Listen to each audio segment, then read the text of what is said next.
Hello everyone, English speak institute চ্যানেলে আপনাদের সবাইকে অনেক অনেক স্বাগত। আশা করি আপনারা সবাই অনেক ভালো আছেন এবং সুস্থ আছেন। আজ স্পোকেন ইংলিশ প্র্যাকটিস সিরিজের ডে 16। এই সিরিজে আমরা 1000+ ইংলিশ প্র্যাকটিস সেন্টেন্সেস কভার করছি। আর এই সিরিজের মাধ্যমে আপনারা প্রতিদিন 35টি বাক্য শিখে অনর্গল ইংরেজিতে কথা বলতে পারবেন। তো চলুন আজকে ভিডিওটা স্টার্ট করি। তো এই ছিল আপনাদের ডে 15-এর হোমওয়ার্ক। তো চলুন এবার দেখে ফেলি এই হোমওয়ার্কের আনসারগুলো। আমাদের প্রথম বাক্যটি ছিল আমি তাকে সুখী দেখতে চাই। I want to see him happy. এটা তোমার জন্য ভালো হবে না। It will not be good for you. আপনি একদম ভালো করেননি। You didn't do very well. আপনাদের দোকানটি কোথায়? Where is your shop. ভাবছি কোথায় যাব। I wonder where to go. তো এই ছিল আপনাদের ডে 15-এর হোমওয়ার্কের আনসার। তো চলুন এবার দেখে ফেলি ডে 16-এ আমাদের জন্য কি কি বাক্য রয়েছে। আপনি কি ঈর্ষাবোধ করছেন? Are you feeling jealous? Are you feeling মানে আপনি কি বোধ করছেন, জেলাস মানে ঈর্ষা। আপনি কি ঈর্ষা বোধ করছেন? Are you feeling jealous? আমি সম্পূর্ণরূপে সন্তুষ্ট। I am completely satisfied. Completely মানে সম্পূর্ণরূপে, স্যাটিসফাইড মানে সন্তুষ্ট। আমি সম্পূর্ণরূপে সন্তুষ্ট। I am completely satisfied.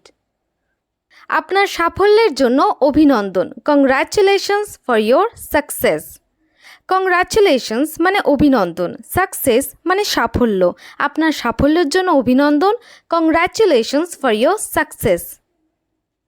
আমি কিছু তুলনা করছি না। I am not comparing anything. Compare মানে তুলনা করা, এনিথিং মানে কিছু। আমি কিছু তুলনা করছি না। I am not comparing anything. সে আমার বিরুদ্ধে ষড়যন্ত্র করেছে। হি কনস্পায়ার্ড এগেনস্ট মি। কনস্পায়ার্ড মানে ষড়যন্ত্র করা, এগেনস্ট মানে বিরুদ্ধে। সে আমার বিরুদ্ধে ষড়যন্ত্র করেছে। হি কনস্পায়ার্ড এগেনস্ট মি। সে অন্ধ। He is blind. হি মানে সে, ব্লাইন্ড মানে অন্ধ। সে অন্ধ। He is blind. আপনার প্রতিশ্রুতি থেকে পিছপা হবেন না। Don't backing out of your promise. Don't backing out মানে পিছপা হবেন না। প্রমিস মানে প্রতিশ্রুতি। আপনার প্রতিশ্রুতি থেকে পিছপা হবেন না। Don't backing out of your promise. আমি খুব মুগ্ধ ছিলাম। I was very much impressed. I was মানে আমি ছিলাম, ভেরি মাচ মানে খুব, ইমপ্রেসড মানে মুগ্ধ। আমি খুব মুগ্ধ ছিলাম। I was very much impressed. আমি আমার সময় পার করছি। I am passing my time.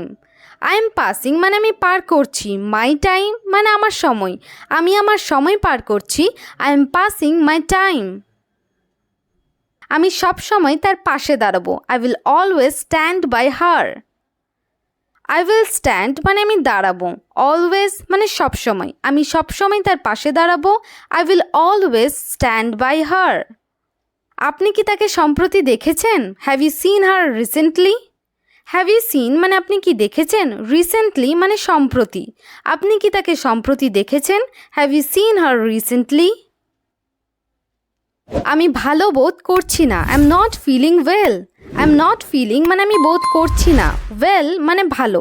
আমি ভালো বোধ করছি না। I am not feeling well. এটা নাগালের বাইরে। It's out of reach. It মানে এটা, আউট অফ রিচ মানে নাগালের বাইরে। এটা নাগালের বাইরে। It's out of reach. কিছুই অসম্ভব না। Nothing is impossible. নাথিং মানে কিছুই না, ইম্পসিবল মানে অসম্ভব। কিছুই অসম্ভব না। Nothing is impossible. দরজায় কে টোকা দিল? হু নকড অন দ্য ডোর।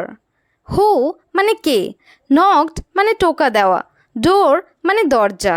দরজায় কে টোকা দিল? Who knocked on the door. তুমি কি ফেসবুক ব্যবহার করো? Do you use Facebook? Do you use মানে তুমি কি ব্যবহার করো। তুমি কি ফেসবুক ব্যবহার করো? Do you use Facebook? তুমি কি অন্য কিছু নিবে? Would you like anything else? Anything else মানে অন্য কিছু। তুমি কি অন্য কিছু নেবে? Would you like anything else? আমি কি তোমার সাথে কথা বলতে পারি? Can I talk to you? Can I talk মানে আমি কি কথা বলতে পারি। আমি কি তোমার সাথে কথা বলতে পারি? Can I talk to you? আপনি কি গ্রীষ্ম ঋতু পছন্দ করেন? Do you like summer season? Do you like মানে আপনি কি পছন্দ করেন, সামার সিজন মানে গ্রীষ্ম ঋতু, আপনি কি গ্রীষ্ম ঋতু পছন্দ করেন, do you like summer season. আজ কোনো ক্লাস হবে না, there will be no class today. Today মানে আজ, আজ কোনো ক্লাস হবে না, there will be no class today. বাঁচো এবং বাঁচতে দাও, live and let live. Live মানে বাঁচো অথবা বাঁচা, অ্যান্ড মানে এবং, লেট লিভ মানে বাঁচতে দাও, বাঁচো এবং বাঁচতে দাও, লিভ অ্যান্ড লেট লিভ। সর্বদা সত্য কথা বলুন, always speak the truth. Always মানে সর্বদা, স্পিক মানে বলুন, ট্রুথ মানে সত্য, সর্বদা সত্য কথা বলুন, অলওয়েজ স্পিক দ্য ট্রুথ। দয়া করে আমাকে একটি পেন্সিল দিন, please give me a pencil. Please মানে দয়া করে, গিভ মি মানে আমাকে দিন, দয়া করে আমাকে একটি পেন্সিল দিন, please give me a pencil. কিভাবে তিনি সেখানে গেলেন, how did he go there. How did he go মানে তিনি কিভাবে গেলেন, দেয়ার মানে সেখানে, কিভাবে তিনি সেখানে গেলেন, হাউ ডিড হি গো দেয়ার। সে কি করে, what does he do. What মানে কি, হি মানে সে, ডু মানে করে, সে কি করে, হোয়াট ডাজ হি ডু। তিনি কি আমাদের দেখেছেন, has he scene us. Has he scene মানে তিনি কি দেখেছেন, আস মানে আমাদের, তিনি কি আমাদের দেখেছেন, হ্যাজ হি সিন আস। তুমি কি আজ কাজে গিয়েছিলে, did you go to work today. Did you go মানে তুমি কি গিয়েছিলে, ওয়ার্ক মানে কাজ, টুডে মানে আজ, তুমি কি আজ কাজে গিয়েছিলে, did you go to work today. তুমি ভাগ্যবান, ইউ আর লাকি। ইউ মানে তুমি, লাকি মানে ভাগ্যবান, তুমি ভাগ্যবান, ইউ আর লাকি। তোমাকে সেখানে যেতেই হবে, you must go there. You must go মানে তোমাকে যেতেই হবে, দেয়ার মানে সেখানে, তোমাকে সেখানে যেতেই হবে, ইউ মাস্ট গো দেয়ার। তিনি একজন সম্মানিত ব্যক্তি, he is an honourable person. He মানে সে, অনারেবল পারসন মানে সম্মানিত ব্যক্তি, তিনি একজন সম্মানিত ব্যক্তি, he is an honourable person. তো এখানেই আমাদের 30টি বাক্য শেষ হলো। এবার আমরা দেখে ফেলবো আজকের হোমওয়ার্ক। তো এই হলো আজকের হোমওয়ার্ক। এই হোমওয়ার্কের আনসারগুলো কমেন্ট সেকশনে জানাতে ভুলবেন না কিন্তু। আর ভিডিওটি যদি আপনাদের ভালো লেগে থাকে তাহলে অবশ্যই লাইক এবং শেয়ার করে দেবেন, এবং চ্যানেলে নতুন হয়ে থাকলে চ্যানেলটিকে সাবস্ক্রাইব করবেন। Thanks for watching.